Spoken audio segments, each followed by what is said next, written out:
stuff. So, Margaux, it would be awesome if I could I'd love to understand a little bit about your journey into the world of veganism. Kind of what's brought you here.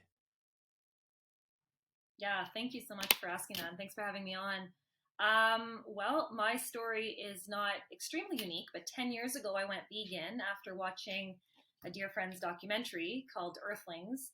And of course, to me, after you watch Earthlings and don't go vegan, I don't know, I couldn't sleep with myself. So it was sort of a decision overnight for me. It was like, I can't continue doing this to other sentient beings. And there it was. My partner did not go vegan at the time. So it was about, he went vegan about 4 years after me. So it was an interesting time. And for me, of course, it is about the animals first. And luckily for us, the health benefits have been amazing.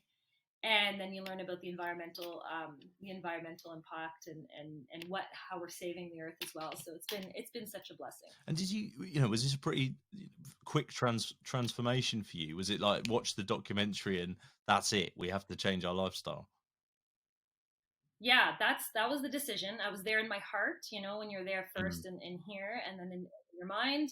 But of course, there were some things that I had no idea what I was doing. 10 years ago was very different from how it is today, where there are so many options. And I felt we were in a province called New Brunswick in Canada, and other vegans were almost non-existent. So it was sort of, I had to find my tribe or my friends online in terms of the support system that I needed to do this. I did think it was such a huge difference because, growing up eating all of the stuff, eating animal products, and it was super normalized in our family, of course. Then I realized really quickly that, especially after I started having children, Jim, I realized that we inherently, when we're born and when we grow up and children, we actually inherently know um, that it's something we shouldn't do is eat our animal brothers and sisters. So that was sort of an awakening for me. But to answer your question more directly, in my heart and mind, it was definitely overnight. But it was, I was still having dairy and some things, and of course, our neighbors had chickens and things like that. So we were eating the eggs, and then it was like over a year, about a year transition. Yeah, and you mentioned 10 years ago the world being pretty different in the world of veganism, certainly in terms of Yeah. options and availability and so on. Mainstream awareness just wasn't anywhere near where we're lucky enough to have it right now. Um, I'm interested in the culture in which you were sort of becoming vegan in New Brunswick, in Mhm. in Canada and so on. Was there many kind of vegans to help guide you? Was there a community that formed around you, or did you know many, or did you feel a bit of a lone wolf sort of thing?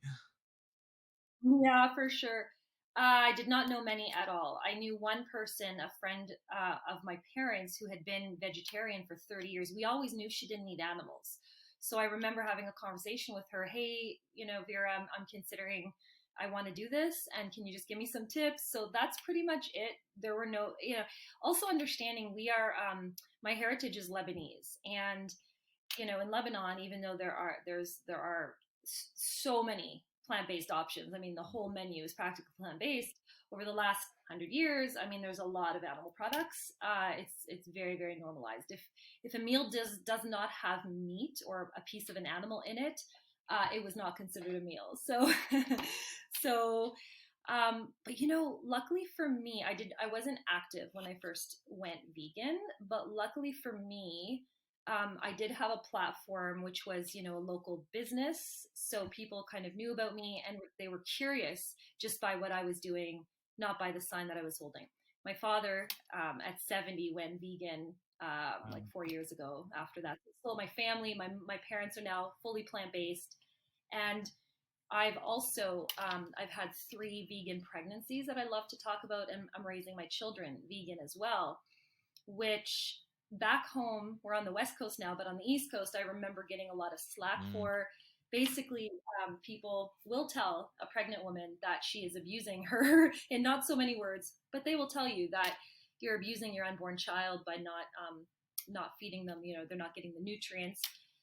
But luckily, I was very stubborn and I decided to do my own research. And what I discovered was actually the opposite. We were doing the best thing for our children and allowing them to thrive on a plant-based diet. So Yeah, that's a really an interesting point. One that I think, many folks who've started families have felt. I have personally, that I remember my partner going to the local GP and asking, we're vegan, like, and there was an air of I think, we both were sort of, we were convinced it was great for us and so on, but we did, because the mainstream was telling us it's not good. You do start, so you want a bit of yeah. reassurance. So I remember we went to the GP and we got, short shrift. There was no support. There was essentially, to your point, you are going to be abusing your child. You're not going to be able to feed them, so on and so forth. From your perspective and going through the ages as they're growing up, have you found that knowledge has perhaps become a bit more widespread, or is those attitudes still pretty cemented? No, there are groups now for parents who are raising their children this way, I mean, we're human beings. We've evolved to be omnivores for Mm. sure, but we does not mean we can't thrive on a plant-based diet. If you go back way early on to our primate brothers and sisters or cousins, but there is more support for parents now. I think we all have it inside of us. We all inherently know as well how to do things. It's no secret that red meat isn't good or certain animal products aren't good anyway. Doctors know that. And I had a lot of cardiologist friends in the movement already, which helped. For some reason, they were in, because, I was in birth activism as well for women. And then I had a lot of cardiologist friends who actually believe the opposite of what our MD was telling Mm. us. A lot of cardiologists are going vegan based on the research that they absolutely cannot ignore. That causes heart disease. It actually a plant-based diet reverses all the terrible things that are happening to the world. So, and once I heard my dear friend said, the hospitals aren't full of healthy, thriving plant-based eaters. They're full of people who are eating animals, and the current state of our world is proof enough that there's a change that needs to happen collectively. Yeah, well, absolutely, absolutely. On the note, we're talking about this decade-long journey, and particularly, I'm interested in Mm-hmm. your view from, like you say, uh, coming up against or going along with kind of cardiologists, being aware of these folks who are making this switch for health reasons. Does the rise Mm-hmm. in vegan junk food and these kind of replacement options, where do you see it? Do you see it as a fantastic thing that helps people bring them into the movement, or do you think there are some potential dangers if people's first taste of veganism is that Mm-hmm. month-long period in veganuary where they're sold all these wonderful products which are great, but Yeah. potentially don't give you all the health benefits of whole food plant-based? Yeah, that's such a great question because that's a topic of debate right now within the vegan community itself. And my views are the transition is not easy for a lot of people. They need they consider certain foods comforting or comfort foods. And I think it's a great stepping stone, to be honest. I think it's an amazing way.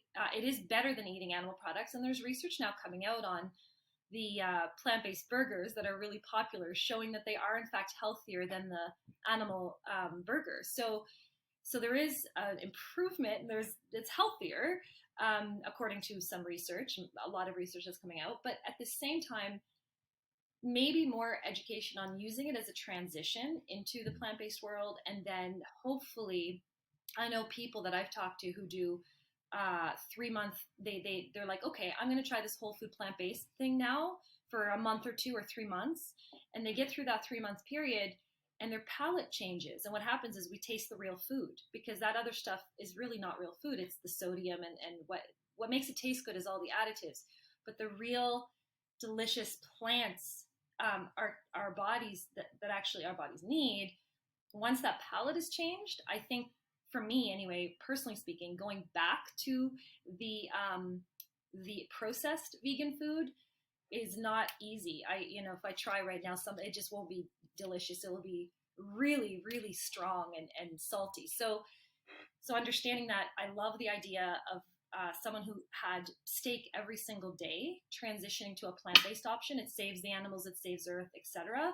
But maybe the transition could be, then they go even further and discover that a whole foods plant-based diet is key. And not only that, I think we owe it to the animals and to all the victims, including humans who were taking the food when we feed cows or when we feed livestock. Animals were taking food directly from humans' mouths. So there's two victims, actually. There's the humans of the world, and then there are the animals. We owe it to the victims to be healthy ourselves, because number one, if we're healthy ourselves, we prove that this is the way it should be. We're not ending up sick, which could happen for vegans as well if they're not healthy. And the second thing behind that is, inherently, when we as humans look at other humans, we say we either want to be like them or not. And if someone is sick, still vegan, but kind of, not doing well health-wise, it's not going to be a good advertising, or we're not a good window into the movement. But if we keep our health alive, and I'm not talking always looks, but there's a skin, like the way we look, if we're vibrant, if we're healthy, if we're happy, people will want to be like us more. That's how I see it. And it has been a controversial topic in the past. But I think if we're thriving, healthy vegans, it's better for the animals. Yeah, 100%. And I think, the dropout rate then off the back of a veganuary, or, any period of time where folks are trying at least the diet, before they get to, because that's another thing I think is interesting, about veganuary. We focus a lot on the food and not necessarily on Right. the ethical side, the Yes, actual true. causes involved, what we're trying to do, the victims. Unfortunately, the word vegan is now associated with diet, where, you and I probably know, where it's pretty obvious that the diet is just an extension of a vegan lifestyle. And for me, veganism is not harming the earth. That's why I make sure that what I do in my life, my company, for instance, is 100% biodegradable, no plastic, because that's what veganism is to me. It's plastic is killing animals literally, and they ingest it and it comes back into us. So my vegan journey, not that I'm a purist or an extremist in any way, I really believe that there is a journey and for everybody, but it's far beyond a diet. The whole movement or the month of veganism is pretty important, because it's not realistic to think everyone's going to think like us right away. And so I think it's all good. To be honest, everything towards this lifestyle is good. I totally agree. Totally agree. And I think I think it's sort of incumbent upon us, even more so actually, as big companies kind of monetize the different vegan options throughout this period of time, when we've got lots of eyeballs on the community, if you like. I think it's kind of incumbent upon all of us to have these conversations, out loud with those folks, and help people understand the different aspects. And I'd love to get your perspective on that. Yeah, absolutely. Well, I do want to mention too that the health benefit for us, so we started with the animals, and people come at this with there's a trifecta of issues: the health benefits, the animals, and then the earth. And so my partner, my husband, had some major health issues, and so he's free and clear of those now, because he's on a whole food plant based. Some people look at that and say this is a very anecdotal story that you have here, but it's not uncommon, is it? We hear it All the often. time. Veganism isn't the cure-all for everything, but my own father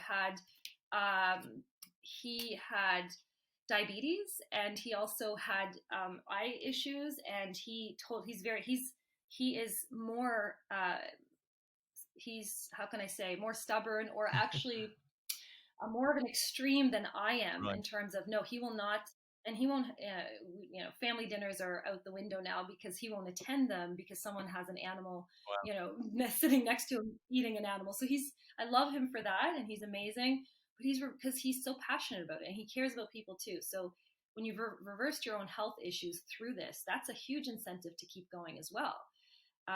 doesn't always have to start with the animals. Because let's face it, I do have friends in my life that still to this day don't, it's not motivating for them to watch a Dominion or an Yeah. Earthlings. For some reason, that's where they're at. It's just not motivating, and they're not making the connection. But if they have a crisis, a health crisis in their life, that a plant-based diet can help, that's huge. And the environmentalists out there that are like Greta and George Monbiot and all these people that are adopting a plant-based lifestyle, they can't. I mean, how can you call yourself an environmentalist or be for the climate if you're not adopting a plant-based diet? It's the leading cause officially of almost everything, Yeah. forest destruction, and the whole climate disaster. In fact, it hinges on what is going to happen with animal agriculture on a grand scale. That's why I love the farms that are transforming and reforming as well. I love that movement because it's affecting change. The whole food system needs to change. And that's a really beautiful level instead of direct activism, one-on-one, hey, go vegan.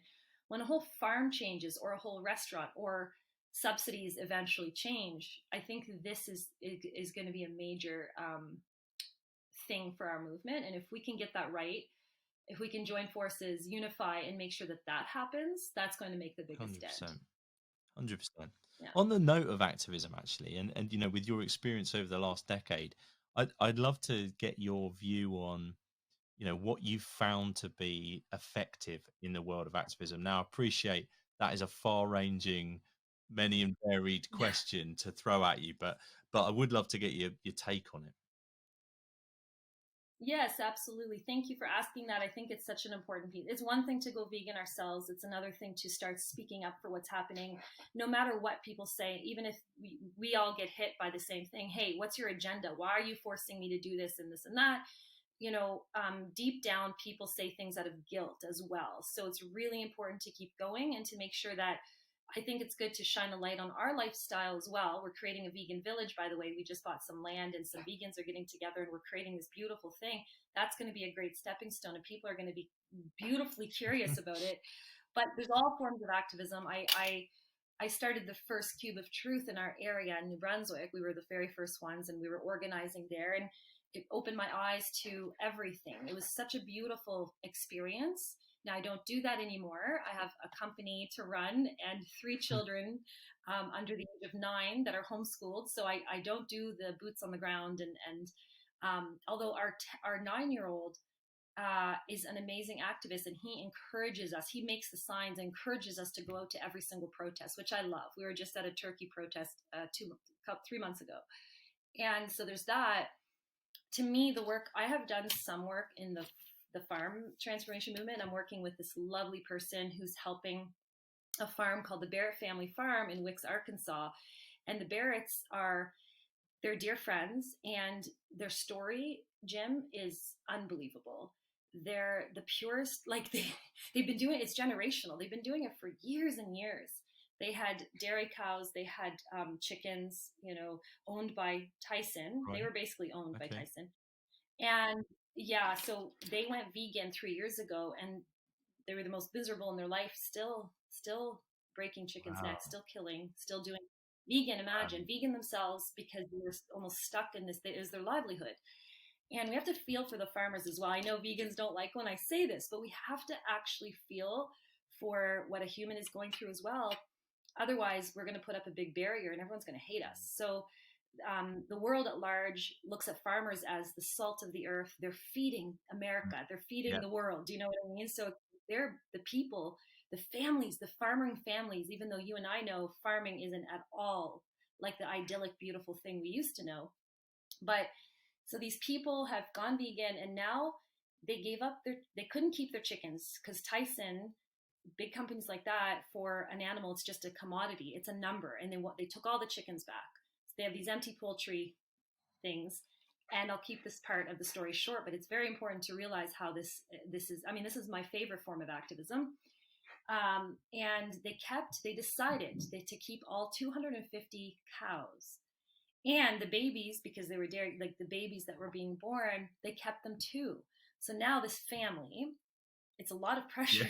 They have to feed all of these individuals on their farm, Wow. 250 cows and like 16 goats. They're responsible for all of this beauty. And now they're learning ways that they can keep them grazing, and it's good, more helpful than what they were doing. Excuse me. And so I'm really involved in learning their story, helping them, and my partner, actually Jerry, is she's so wonderful. She's like learning how to they're 80% there in their mushroom farms. They're bringing in mushrooms and they're going to sell mushrooms instead, and they couldn't be happier doing this. It's such a beautiful thing when an awakening happens on the farming level. That is, and real change, the number of lives that will not be negatively impacted by that farm, going forward. Yeah, Amazing. I know. Those beings are saved, and now we can tell their story so that other farmers look and say, wow, there is a way out. Because most farmers that I've talked to don't, honestly, they pretend that they love it and that it's not easy work, and it's dirty. And who wants to kill the rest of, who wants to kill forever? Maybe some people, but if we give them a way out where they can save land, save water, and also be more profitable doing something else, they're going to be very interested and take it. So that's a really good thing that's happening right now. There's a lot of good people working in that movement. Are there, I was going to ask, are there kind of organisations to support that you're aware of? Because I know in the UK, like the Vegan Society has been really active in that space, and be interested, Yeah. is there versions of or similar organisations that replicate that over there? Yeah, well, Jerry Devereaux herself is working on this foundation that's going to ensure, it's like a plan that will ensure that if a farm wants to change to a sanctuary, that they have a financial plan so that it's not all funded by donations, because that's not realistic if we're just 100% funded by donations for a farm. So she's working on that plan. That's a beautiful connection. Then there's Mercy for Animals that I'm sure you've heard of here. And they're doing amazing work in this area. Leah Garces is like they're also working with a poultry farmer, and if you look up what they're doing, it's farm transformation, and yeah, so beautiful. There's things happening. To me, unification will be key, unifying all our research and everything coming together. But as we know, there are humans involved, so when sometimes it's hard to yeah, you know what I'm saying, to unify and make sure we all work together. I think that's going to be a key for the future. I think 100% right insofar as I think there are voices within the community that can sometimes demonize farmers, and I do sometimes think it's not potentially helpful in terms of helping people Mm-hmm. get out of that way of life and offering that kind of olive branch. And so it's really great to hear that kind of work is being done. Like I say, I Yeah. was aware of a couple over here in the UK that farms that have switched. So it's awesome to hear about that. It's going on Yeah. around the world. Yeah. It's lovely. It's absolutely lovely. And it's good to support and recognize that they are also victims of a system that is messed up. The Mm. whole food system is upside down and backwards. And it's very obvious in the state of our world that the food system, like, we weren't meant to do this agriculture, how it's become. And veganic, Yeah. plant-based veganic agriculture is the absolute way forward for regeneration, food forests and all that. Actually, there is a group called Climate Healers. Dr. Silas Rao is a friend. I don't know if you've heard of him, but Dr. Rao is someone to look up, and he's amazing. He's like a systems engineer, one of the creators of the internet, actually. And he created this company called Climate Healers, and they're hoping for a vegan world in 2026. Wow. Um, yeah, so they're really making plans and working in this movement as well. And he put out a white paper that shows that all past numbers, for instance, the FAO had numbers on animal agriculture's effects on our earth. And Dr. Rao put out this white paper that proves all of those numbers have been grossly underestimated. And in fact, animal agriculture's effect on our world is far greater than we ever thought. The greenhouse gases and what's coming out of agriculture and fossil fuels and everything that farms are consuming is pretty disgusting and atrocious and needs to stop. So he's awesome. He sounds it. I'm going to have to look him up. You're giving me some homework.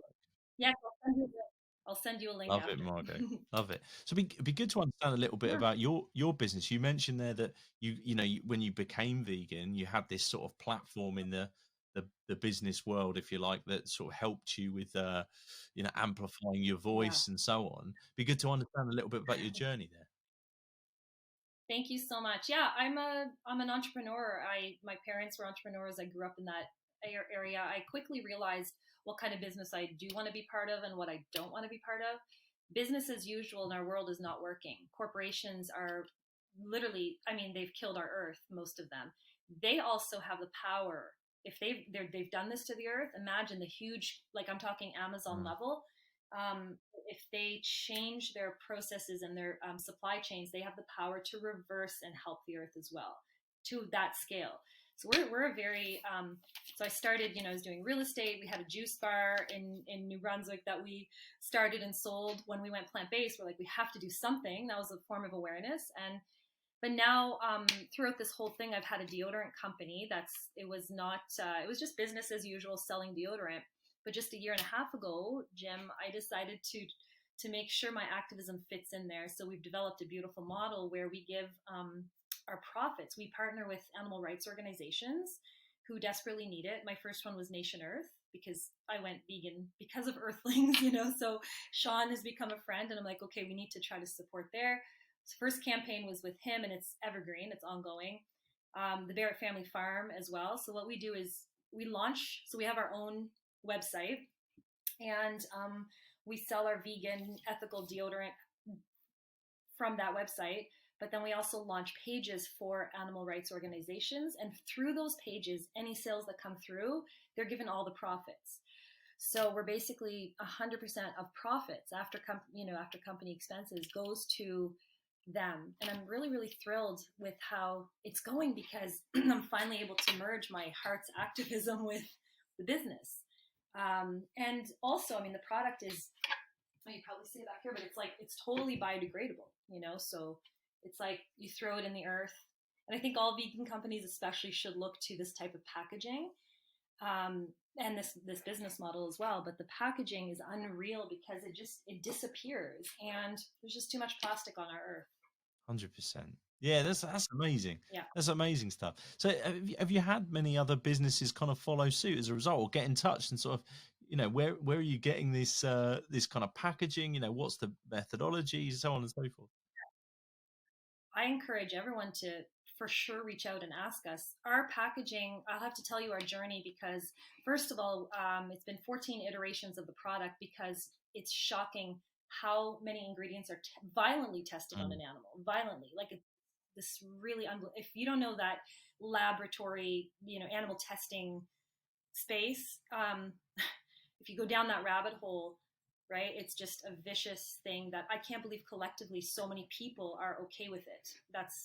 So we didn't want any part of that. So I say that because our product after all these years is now, there's not one area of our supply chain that's been tested or that is tested on an animal ever. And that was not as easy as you'd mm, think yeah. to achieve. And so we're so proud of it because our packaging, and also it's plant-based inks as well. Like this is our box in stores that says this deodorant saves animals. And we're pretty polarizing. We're pretty vocal. And when people pick this up, they say it says cruelty-free vegan, and this deodorant saves animals, 100% vegan and cruelty-free, which some products, I encourage all companies to look into that too, because you could have a finished product that's vegan, but not necessarily cruelty Yeah. free. It's like mind boggling. So anyway, all that to say, and the plant-based inks are very important because if you're throwing something in your soil, you want to make sure it's not toxic to the soil. So every aspect has been, Mm, a work of blood, sweat, and tears, work in progress, but it's finally finished now. And so I'm happy, very, very happy to give other companies the information on where we get things. I think it's better for the world if we all grow. And yes, to answer your question, people have reached out about, when we were on Jane Unchained, for instance, like they reached out about, hey, this model, this would be good for our organization. We're very, very specific and strategic with whom we partner because we want to make sure for now it has the most impact on the world. So Sea Shepherd, for instance, will be our next one because we love their mm, work. We think they're doing an unbelievable job. Obviously, they're amazing. And so Um, and it's working that we're this polarizing. It's working because I think, and I've said this before, customers of today, no matter what the product is, whether it's Patagonia jacket or something, they're really ready for a company, a for-profit company, to finally stand on the side of justice. And I think that's where consumer dollars want to go. It's not always about the food they're Yeah. eating. That's a very difficult chain. If they can buy a vegan product that saves animals, they will over any other product on the shelf. So we're very Yeah. happy. Do you think there's a fair amount of education to be done in the sort of general population around, particularly in the beauty and cosmetic space? You mentioned there the Mm-hmm. distinction between vegan and cruelty free. You mentioned the incredibly laborious process of getting a product to not be, animal tested because it's just so the norm. Um, do you think Yeah. there is a huge education piece there for the general population about what it is that they're buying in that space? Absolutely. And it's a really tough one because it takes the marketing dollars to be able to educate the public on this. And it's so much is hidden, Jim. So much is still greenwashed and hidden. People can slap.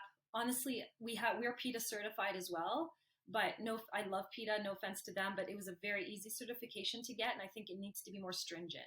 I think companies need to be held accountable because look, you and I can vote with our dollars and go into a store and buy an ethical product, but it's up to companies as well. I feel it's our responsibility to only provide ethical Mhm. products so the consumer doesn't have to Yeah. choose. Like it's so silly that, it's up to corporations to finally say, you know what? Why am I offering dairy, for instance?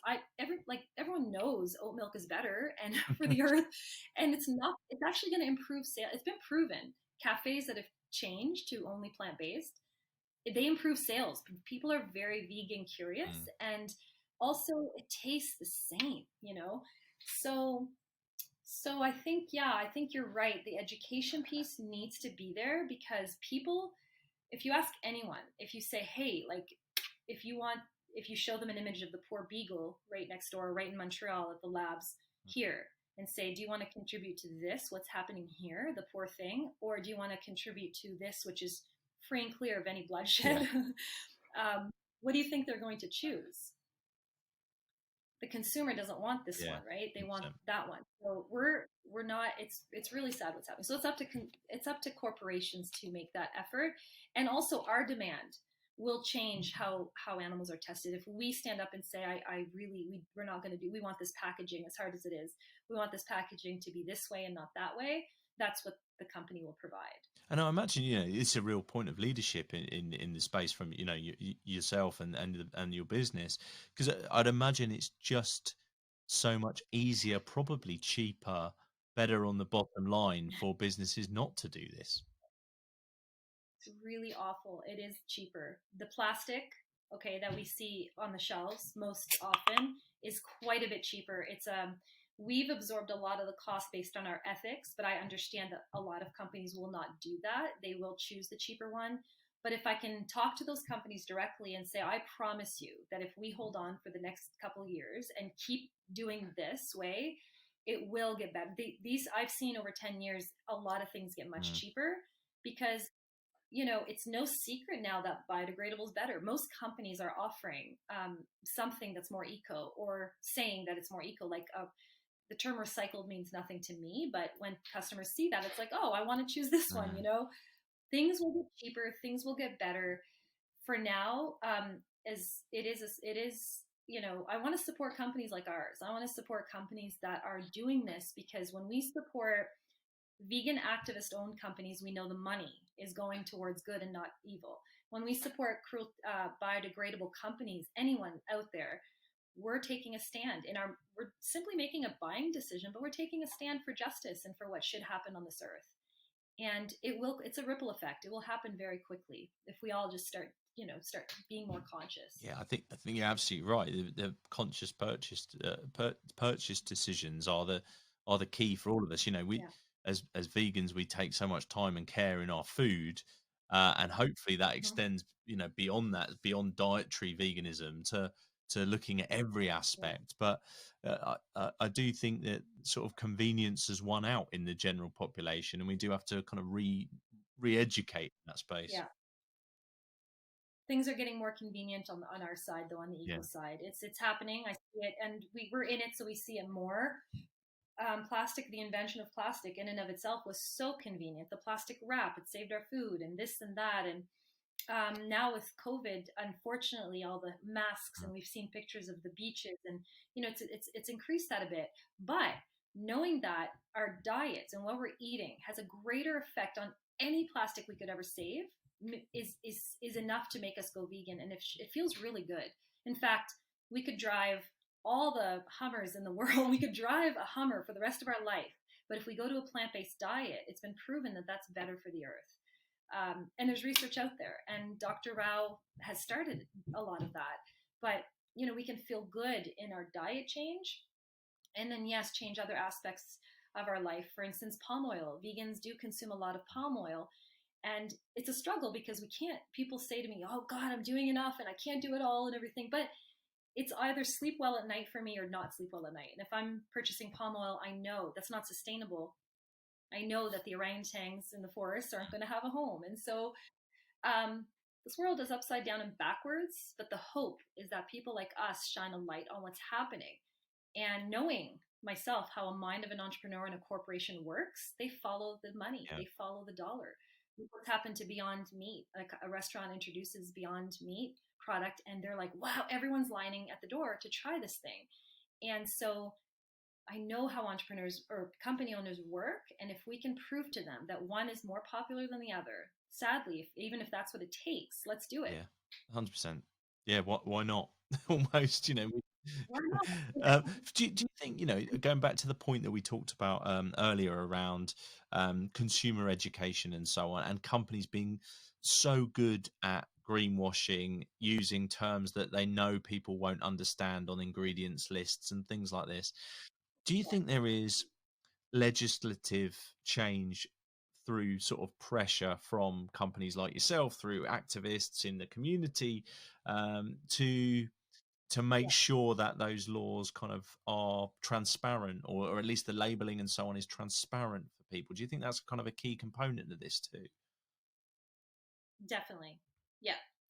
Yeah, we have a great power. As I see, we're a very small company in the grand scheme of things. We're not a Tesla or whatever, or a Patagonia. We're doing our bit and it's growing. But if other companies can follow suit and demand for certain things, when I was an activist and in the street, it's a really, I have to mention this. It's sort of a sad thing that when you're talking on the political level, I'm talking to MLAs, and there is an unspoken truth where they will not take me as seriously as if until I mention I'm a CEO or a company owner. That's when they pipe up. Politicians listen. It's like, hey, okay, so she's, it's a weird thing, and I wish it didn't exist, because there's a lot of lovely, amazing activists that are better than I, and that can do a lot, speak a lot better to legislator, be a politician. But I'm using my position as a company owner, and I'm encouraged now. I have we're launching this course that we're also guiding other vegans to create businesses like ours, which is so important. And so we're going to create a collective of company owners and founders that when we do launch a petition, or we go to the steps of our parliament, that we have so much credibility and power. Same reason when physicians do it, Physicians Committee, Dr. Barnard, when he speaks up and puts something out, at the level that we want it to be at, like this to make systemic change, I think it's going to take more than a common activist. It's going to take companies and physicians and lawyers and everyone all at once collectively demanding something. The topic of subsidies is a really powerful one for me. I love it so much because our tax dollars are still going to what we absolutely don't believe in, the opposite of what we believe. It's going to torture, and it's going to dairy. The dairy industry would be completely finished here if it wasn't subsidized. And then you see images of the milk being poured out, and because the demand simply isn't there, it's like heartbreaking. There are groups doing it, and they're incredible in the United States. And there's one called Nation Rising here that I've just started talking to. but I think more people need to be behind them and demand this change to happen. So I think even more honestly, like, yes, I have this company, but this is my gateway to more activism. Because changing a packaging does have an effect, but eliminating the dairy industry, that's that's huge. On the note of awareness of things like that, where our tax dollars, pounds in our case, where they're going and what they're subsidizing, because I think that example that you gave there of the dairy industry being subsidized is happening across the globe. I know in the UK it's exactly the same thing. The dairy industry is completely propped up by Yes. taxpayers' money. And I asked this question in terms of like what your view is on, I'd call it sort of social media veganism, if you like. There's so many folks out there dabbling in the world of veganism who I fear sometimes, and I don't want to sound too judgmental in any way, because I do think everyone's on a journey here. But when you go onto a social media site, there is a sense of I eat vegan, I eat the Beyond Meat burger, so I've kind of completed it. And Yeah. sort of that I'm I don't necessarily need to be more aware or more active or so on and so forth. Do you think this is a potential danger almost, that vegan, not just for the animals, for the environment and for our health, it sort of almost becomes vegan for the lifestyle, for the for the likes, if you like, sort of becomes this fourth thing? I agree. I agree. And um, here's the thing: there'll always be human ego, right? In play everywhere we go, and likes are, it's like an adrenaline rush for a lot of people and things like that. But if we can all remember the actual Mm, victim and take ourselves completely out of the picture, this is a social justice movement where the people who are shining a light on it aren't actually the victims, mm, right? And it's very different from past social justice movements, in my opinion. But there's a lot to unpack there. But yeah, I think you're right, and I know where you're going with that. um I mean, it is what it yeah, is, and we can't change all the people do activism. But if we shine a light on the things that are going to make the real change, all that will be fine, all that will be okay, that it yeah, exists, the lifestyle right, stuff, the influencers. Actually everyone does have a place, because a vegan influencer can share something and it will, like, yeah, or a celebrity, right, can share something, even though most of them are not, I don't know if they're vegan or plant-based, I have no clue. But they share something and it does go viral, and we can use that. And yeah, I think an animal saved here, an animal saved in India is the same. It's amazing. Yeah, there's a lot to unpack there, but I love this discussion, by the way. yeah. I mean, I haven't settled on a view on it, to be quite it does. Yeah. I kind of I think that's why I asked this question, because I'm sort of wrestling with it myself. It's, on one hand, it's Yeah. the more exposure, the more eyeballs on the discussion, the better. um on the Yeah. other hand, you can sort of say, are we concerned with the victims here? And so Yeah. I do go back and forth with it. But I think, like you said, all we can do is keep shining a light on the issues, making a noise where we can, impacting change where we can, and being conscious in everything we do. I think that's all we can do. Exactly. And I'm still confident many of us who think like this can unify in Mm, one cause. I think, yeah, I mean, you can edit this part out if you'd like, but I think between you and I, the movement is quite segregated and yeah, quite separated and quite fragmented. And I don't think that serves the victim or us or anyone else at all. I think that if we can focus more on unifying for the greater good and forget about the petty differences and the drama, that will be another key to the success of this movement. um, and the nonviolent approach, I'm still a huge mm, fan of. The whole, the nonviolent, strong, credible, professional approach is what the world needs. Not, I don't know how to say this, but not the violence or the screaming or the I understand the anger. I was mm, there. The mm, anger. It's collect. It's terrible what's happening. If we can maintain kind of a professionalism and then move forward. And look, I don't know everything, right? I just know the activists that I've talked to. I actually have call going on. Like every month there's a group of us that just get on the phone and we're like, okay, let's look at, Gandhi. Let's look at, I don't know, Martin Luther King. Let's just look and see what happened in the past and their successes, because everyday animals are dying and we can't really wait on people's ego Yeah. or drama. I don't know what the answer is. I just know that if we continue with power, grace, and do whatever we can in the limited time that we have on this earth, that's all we can really do. So Yeah, I definitely agree with the idea that there is. I think there is, there is. I'm always a fan of discussion and debate and challenge and people being open. But I do think the danger sometimes with the way we communicate now through social media and through 240 characters and so on is we lose the yeah, debate and we sort of just end up polarized, rather than the whole movement sort of advancing and growing in its knowledge together. Which is kind of why I like a podcast over a tweet, because I think you can have a discussion in that. Um, so yeah, I'm with you. yeah, yeah. But I understand why you go back and forth on it and why it's a big question mark and all that. But I mean, gosh, what's happened in 10 years, over the Mm, 10 years that when I went vegan to now, I mean, strides have been taken in many areas, and food, like plant-based foods on the shelf. I still really love seeing a whole shelf or whatever in our grocery store dedicated to plant-based food. It feels really good. 100%. Yeah, I mean, it Yeah. feels it feels like progress. You can argue the the bits and pieces and the ins and outs of the products and so on, like we talked about earlier, but ultimately Yeah. it's progress. It's more to have a discussion about. It's more to get into conversation with people. More options. Mm-hmm. Can't be a bad thing. My final sort of big question, and I did sort of. I used to ask this question at the end of every podcast, and I kind of dropped it some time ago after a conversation with Peter Hammerstead, which is from Sea Shepherd, which is a Yeah. longer story. But I wanted to bring this He's question amazing. back because of the point that you made earlier, because I was staggered by that date there of 2026 as this goal.